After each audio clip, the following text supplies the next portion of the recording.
Hello and welcome to the Sustainable Futures Report for Friday the 17th of June. I'm Anthony Day. Here in the UK we have just had the hottest day of the year, and we're moving towards an even hotter one with predicted temperatures of up to 33 degrees centigrade. What our Australian listeners would probably call a bright winter's day. Nevertheless, we have warnings from the National Health Service and a heat health warning from the Met Office. What about all this sunshine? Let's not waste it. Let's install more solar panels and increase the nation's energy security. But wait, amid warnings of a possible food crisis, should we be covering agricultural land with solar panels? I first came across this issue a year ago when I met Robert and Emma Sturdy campaigning against the installation of solar on their farm at Old Malton in North Yorkshire. They are tenant farmers, and the landowner has received an offer from a solar farming company which would pay far more than the rent that they're currently paying. If the solar farm goes ahead, it takes away a large proportion of their farm, fields on which they raise livestock. What remains would not be a viable agricultural unit. They're not alone in opposing solar farms. The Solar Campaign Alliance lists dozens of projects across the country which are in dispute, ranging from 70 acres to 2,800 acres. Now, before we go any further, some definitions. 1 acre is roughly 0.4 of a hectare, which means 1 hectare is roughly 2.5 acres. You'll find that information and links to all the extensive sources which I've used for this article on the Sustainable Futures Report website, which is sustainablefutures.report. The total area of the projected solar farms listed on the Solar Campaign Alliance website amounts to 21,650 acres or 8,750 hectares. There are other projects not listed, like Langford Solar Farm in Devon. There, the project was rejected by Mid Devon District Council, but it's facing a planning inquiry. The council have said that they will not maintain their opposition to the scheme, following undisclosed expert advice, a change to the membership of the planning committee, and a meeting behind closed doors. Going back to the bigger picture, how significant would the loss of this agricultural land be? The answer is not very. The total area used for agriculture in the UK amounts to 17.3 million hectares. The 8,750 hectares listed by the Solar Campaign Alliance therefore accounts for something like 0.05% of the total. It is probably 2 or 3 times greater as a proportion of good agricultural land, but still relatively small. What will these projects do for the supply of solar energy in the UK?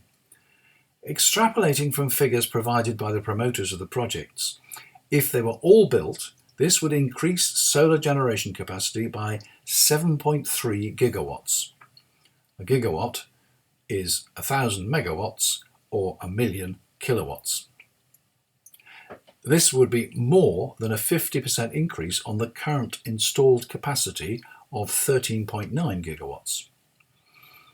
Total electricity demand in the UK varies depending on the time of day and the time of year, but generally falls in the range of 30 to 50 gigawatts.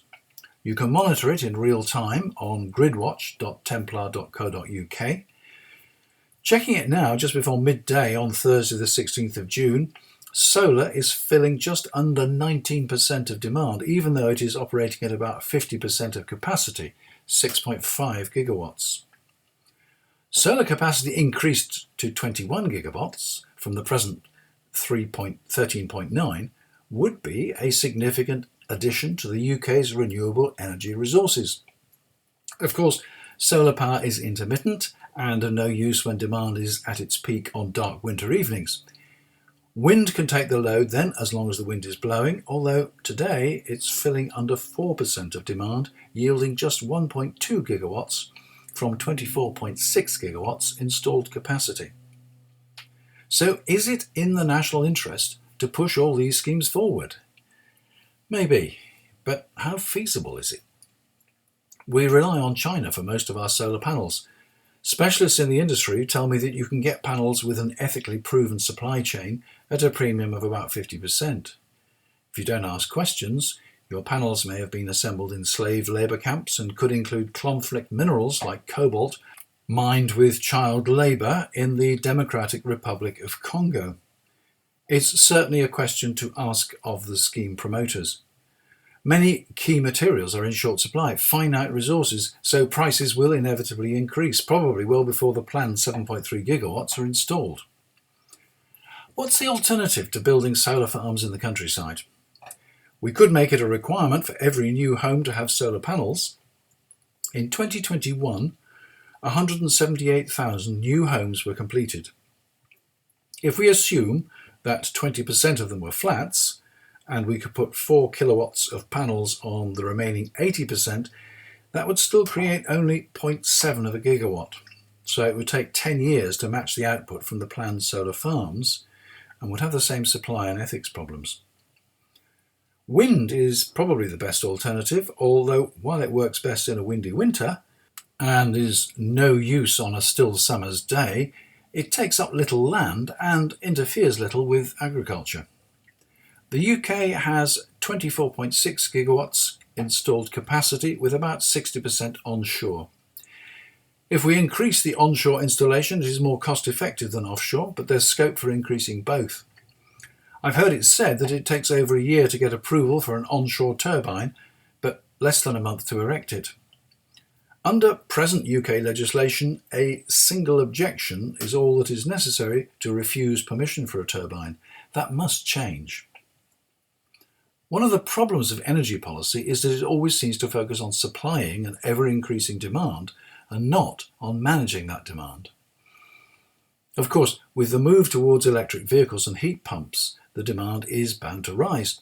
Although electric cars are no panacea, and they're going to have similar resource problems to solar panels.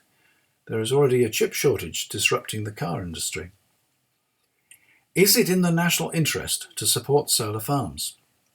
Solar is complementary to wind and can often generate when wind won't work, and vice versa. A 50% uplift in solar capacity for 0.05% of agricultural land looks like a good deal, although that's a very financial outlook. We cannot ignore loss of amenity, but people must decide how much loss of amenity is worth when they're sitting in the cold and the dark on a cold winter evening, although solar energy won't change that unless it can be stored. My feeling is that we should approve only the largest solar farms and therefore limit the range of lost amenity. I believe there should be an equitable outcome for all concerned, and compensation should reflect the fundamental difference between the loss of amenity and the loss of livelihood. Given that renewable energy tends to be intermittent, news this week from Scotland is very relevant. Sometimes there's more than we need, sometimes it's not there when we need it. The answer is storage. But what is the answer to storage? If you have the right geography and quite a lot of investment, you could build a pumped hydro scheme.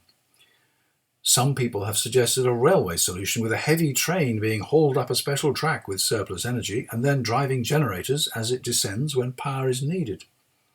Now, Scottish company Gravitricity have developed a prototype which used excess electricity generated by solar arrays to power motors that hoisted a pair of 25-ton weights on steel cables to the top of a tower. When the weights were allowed to drop at a highly controlled rate, this converted the motors into generators that released electricity back into the grid.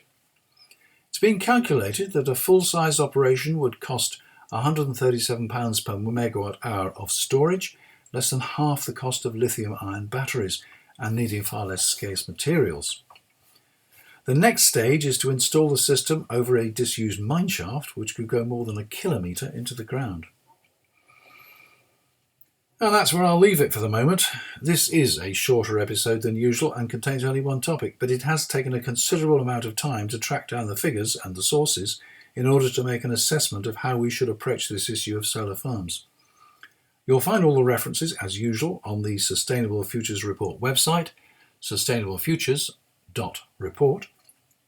Just a couple of thoughts before I go. I was doing a web search as part of my research for this article and looking for conflict minerals. The first result that came up said, "Shop for conflict minerals on Amazon. Top deals on all conflict minerals." I also found a guidance page from the UK government headed Conflict Minerals, encouraging British companies trading in minerals from the Democratic Republic of Congo to be socially, economically and environmentally responsible. Then it says, this guidance was withdrawn on the 21st of September 2020. Spirit of the age, I suppose. And that's it for another week. Before I go, let me share my plans for the future of the Sustainable Futures Report.